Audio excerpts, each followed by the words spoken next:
let's share you the error handling workflow. Monday.com board for error tracking. This is the one. I've added the ticket name where the workflow, specified workflow, in which we are having the issue, the specific timestamp, and the link of the exact execution that is having the problem. We can get the link from here.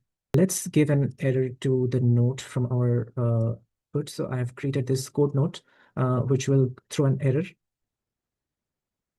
And I'm adding this in the middle of this to throw an error on my form submission. So to test the error workflow. So this is live, and I'm now submitting the form again.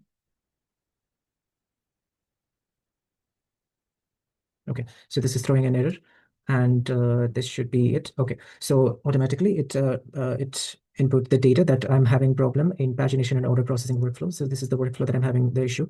This is the specific timestamp that I'm having the issue, and the I have got the specific execution that is having the issue, so that I can find out in which node I'm having the error. So if I go here, I can exactly see that I'm having issue in the code node. So by fixing this, I can quickly fix the error from here, and that is being pointed, and I can quickly fix this error from here. All right, so that's it. Thanks for your time, team. Have a great day. Bye.